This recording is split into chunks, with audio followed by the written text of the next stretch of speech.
Buenos dias, children.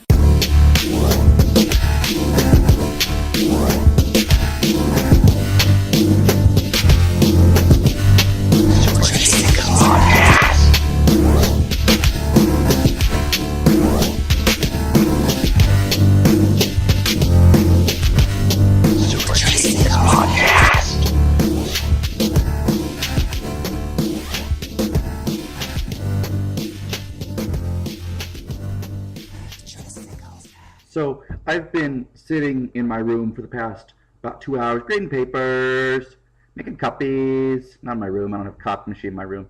I had to go to the copy room to make copies.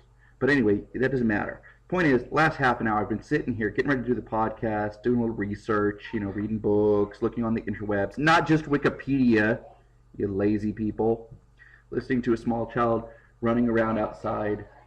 That's them. They're bouncing a basketball, so I apologize for that. Anyway, the point of the podcast tonight is to talk about the difference between socialism and communism. Socialism is an economic system. They believe that they can change the world from within legally by having the government change systems to help the poor. They believe they can redistribute wealth. Ultimately, their goal is to achieve equality amongst all, whereas communism takes a different tack. Communism says, look, that is a pipe dream. You are nuts if you think that the wealthy bourgeois, the owners, the rich people, are ever going to release the power to the people. So instead, what you have to do is you have to have a violent overthrow of those people. You have to have a revolution, and that revolution has to totally change the landscape of the country, and ideally the world. It's supposed to be a worldwide revolution, not just one country. And once you have this worldwide revolution, you're going to replace the old system with a new system, and the new system will be friendly to the worker. It'll be a government run by the worker, as well as the economic system of socialism. So you're all like, is this a realistic thing? I mean, we've had communist countries in the world before, most famously the USSR, the Union of Soviet Socialist Republics. But they're not really a successful government nowadays because they don't exist. The problem with communism is that at its basic form, it has never existed. At what Marx envisioned, it's never existed. It's purely theoretical. Because in reality, we have had nothing but dictatorships that claimed to be acting on behalf of the people. You see it in China with Chairman Mao.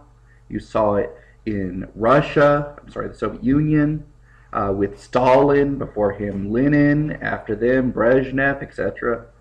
And really, you're not getting what is quote-unquote true communism, which begs the question, can it exist, or is it all just imaginary?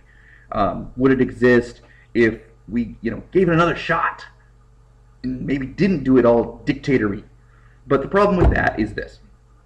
Marx says if communism and capitalism are ever head-to-head, capitalism is going to win. Capitalism is very seductive to people. It knows how to bring people into the system. Even if you're an opponent of it, you're still going to be brought into the system of capitalism. Whereas communism needs capitalism to totally be wiped out, hence the worldwide revolution. Then you could have a new political system that's also accompanied by socialism and have a rule of the proletariat, the worker. And Marx would say, we've never had that. If he was alive, I think he would. He'd probably say it in German. But he'd probably say this because we've never had a worldwide revolution. He said, you're still playing a game where socialism and communism, because socialism is communism light, is working against capitalism. You can't have that. Worldwide, all the capitalist oppressors must be overthrown. Then you can start rewriting the whole script. Then you can have a true communist society. So we have two choices. We can look at all the communist stuff in the past and go like, okay, well, let's use that as evidence. Or we can wait until there's a worldwide revolution and all of the middle class and upper class are swept from the map, and then go like, oh, we'll wait till then to evaluate it. But it's pretty unlikely that we're going to have a worldwide revolution. Karl Marx thought it was going to happen any day. He never thought it was going to happen in Russia, by the way. He thought it would happen in a highly industrialized state, such as Great Britain or Germany, perhaps, maybe even France. He said that you got to have that big old worldwide revolution. He thought that the whole thing with socialism that the French were trying to do, that you saw with the national workshops in 1848 and the passing of minimum wage laws and stuff like that that would have come later, and social security type stuff. He thought that, like, okay, yeah, that's great and all, but that's little things. It's not the big change that we all need. So I don't know why I did Batman voice on that. But it's not what we need. It's just little fixes, band-aids on the cancer patient that is the worker's plight. In order to fix it, in order to heal the worker, global revolution. So anyway, that's the difference. Basic socialism equals an economic system, can work within a democracy, can work within a monarchy, can work with whatever, because it is where the government is realigned to provide equality for its people, whereas communism is an economic system, socialism, plus a political system that comes after the violent overthrow. Hope that clarifies things. Singularity, technological variance, science, realism, and fictional told characters, psychological, cybernetic, artifactual flow, paint with a brush, so like now you know.